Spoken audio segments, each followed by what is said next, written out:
हरीश रावत हमारे साथ जुड़ रहे हैं।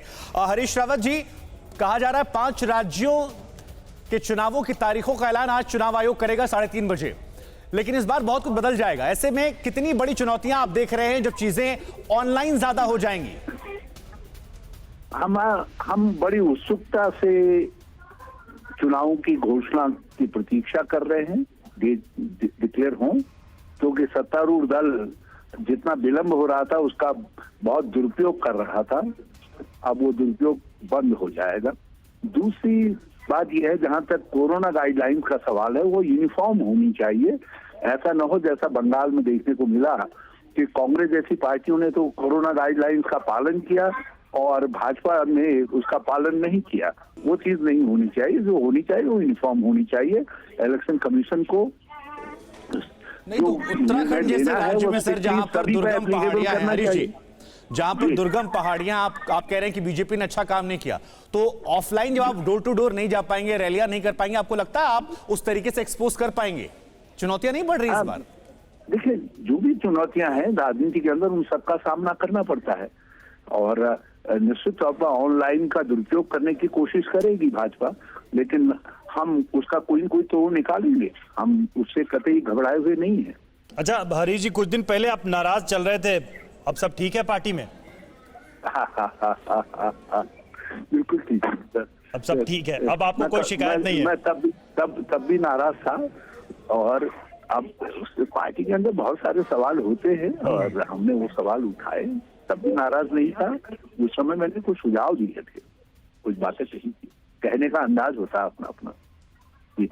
ठीक है, चलिए बहुत बहुत शुक्रिया हरीश जी हमसे जुड़ने के लिए, हमसे बातचीत करने के लिए। हरीश रावत कह रहे थे कि अब कोई नाराजगी है नहीं, मेरी जो भी बातें थी मैंने पार्टी में कह दी, पार्टी के अंदर कह दी और उसका समाधान भी हो गया। तो देखिए, जिस तरह से उत्तर प्रदेश में चुनाव को लेकर, उत्तराखंड में चुनाव को लेकर बातें कही जा रही हैं, लेकिन अलग अलग दूसरे राज्य भी हैं और अलग अलग डायनेमिक्स हैं हर राज्य के। हमारे साथ मेहमान भी जुड़े हुए हैं, बीजेपी के प्रवक्ता हैं हर्षवर्धन जी हैं, वरिष्ठ पत्रकार हमारे साथ, और हमारे सहयोगी भी इस वक्त जुड़े हुए हैं। मनीष है लखनऊ से और मोहित है। मनीष के पास एक बार जाऊंगा मैं। मनीष, ये बातें तो अपनी जगह हैं सारी जगह, लेकिन अगर जनता के लिहाज से देखें, पब्लिक किस तरीके से इस कोरोना के दौर में, चूंकि उत्तर प्रदेश की जनता ने दूसरी लहर में देखा कि किस तरीके से कोरोना का अटैक हुआ और शहर शहर गांव लोग इससे प्रभावित हुए, हम लोगों ने बहुत कुछ खोया, तो इस चुनाव में जनता का उत्साह कैसा दिख रहा है? कोरोना का कोई असर है उनके मनोबल पर या फिर वो बिल्कुल एक्साइटेड हैं इलेक्शन को लेकर? देखिए, जनता में एक डर तो है, क्योंकि पंचायत चुनाव के बाद ही दूसरी लहर कोविड की देखने को मिली थी उत्तर प्रदेश में। तो पंचायत चुनाव में बड़ी संख्या में पोलिंग बूथ पर जो पंचायत की रैलियां हुआ करती थी उसमें भीड़ उमड़ती थी, लेकिन उसके बाद के दौर को उत्तर प्रदेश की जनता ने देखा है कितने लोगों की जानें गई हैं, गाँव से लेकर शहरों तक हालात बेहद खराब थे। तो ऐसे में इस बार जनता भी समझदारी का परिचय दे रही है। पॉलिटिकल पार्टी की जो रैली हो रही थी उसमें भीड़ तो उमड़ रही थी, लेकिन उस वक्त कोरोना का खतरा नहीं था, लेकिन अब जनता जागरूक हुई है।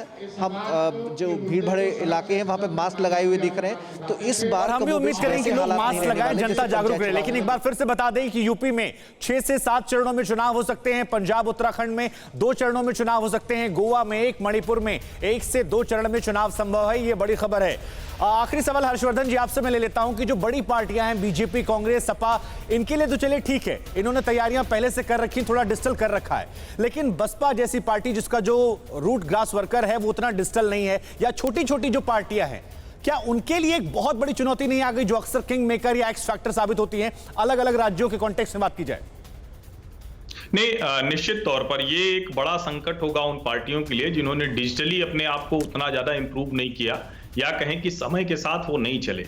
लेकिन इसका एक दूसरा पहलू भी है। जब हम बसपा जैसी पार्टियां या कोई भी ऐसी पार्टी जो बहुत ग्रास रूट पे तो है लेकिन डिजिटल पर नहीं है, सोशल मीडिया पे नहीं है, तो उसका एक दूसरा पहलू ये है कि उनके वर्कर्स, उनके जो लोग होते हैं, वो उनका काम करने का तरीका एकदम अलग होता है और शायद इसका लाभ भी उन्हें मिल सकता है कि उनके लोग चूंकि डिजिटली एम्पावर नहीं है तो दूसरी तरह से अपने कार्यकर्ताओं तक देखना होगा कि जो चुनाव आयोग की पाबंदियां होंगी पार्टियों के ऊपर, जो निर्देश होंगे, उसके तहत वो कैसे पारंपरिक तरीके से चुनाव प्रचार कर पाते हैं और लोगों तक संपर्क कर पाते हैं। शुक्रिया आप सभी का हमसे जुड़ने के लिए, इस जानकारी के लिए, इस चर्चा के लिए।